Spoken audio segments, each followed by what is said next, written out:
ఒక రాజు అడవిలో చాలాసేపు వేటాడి ఒక అడవి పందిని తరుముతూ ఒంటరిగా చాలా దూరం వెళ్ళాడు. అక్కడ అడవి పంది మాయమైపోయింది. అతనికి గుర్రానికి కూడా చాలా అలసట వచ్చింది. అతనికి చాలా దాహంగా ఉంది. ఒక చెరువు వద్దకు గుర్రాన్ని నడిపించాడు. అతను నీరు తాగబోతుండడంలో చెరువు గట్టున పొంచి ఉన్న పెద్ద పుల్లి అతని మీదకు దుంకింది. అతను ఎలాగో దాని నుంచి తప్పించుకొని ఒక చెట్టెక్కేశాడు. గుర్రం పారిపోయింది. రాజు చెట్టెక్కేసరిగా ఆ కొమ్మ మీద ఎలుగుబంటి కనిపించింది. అతను భయపడిపోయాడు. చెట్టు కింద పులి అతని కోసం నోరు తెరుచుకొని ఉంది. పైన ఎలుగుబంటి. అతనికి ఏం చేయాలో తోచలేదు. ఎలుగుబంటి పరిస్థితిని అర్థం చేసుకుంది. అతని మీద జాలి పడింది. రాజా, నువ్వు నన్ను శరణు కోరకపోయినా నా నివాసానికి వచ్చావు కనుక నిన్ను కాపాడితేనే నాకు పుణ్యమే. నేను క్రూర మృగమైన నిన్నేమీ చేయను. నిర్భయంగా వచ్చి నా పక్కనుండు అని అతన్ను చేర పిలిచి తినడానికి పల్లీలిచ్చి ఆదరించింది. చీకటి పడిపోయింది.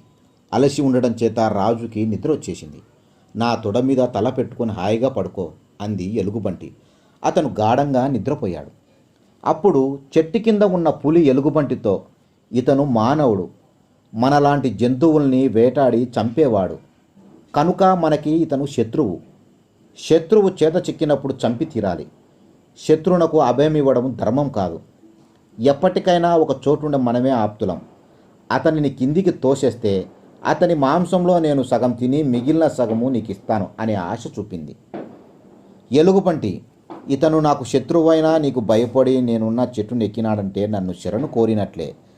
నమ్మించి మోసపుచ్చట నా జాతిలోనే లేదు.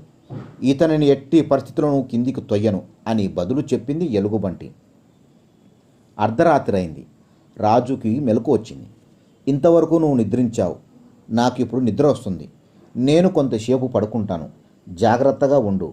పులి ఏమి చెప్పినా నమ్మకు అని జాగ్రత్తలు చెప్పి పడుకుంది ఎలుగుబంటి. కొద్దిసేపటికి పులి రాజుతో, రాజా, ఎలుగుబంటిని వెర్రివాడి వలె నమ్మకు.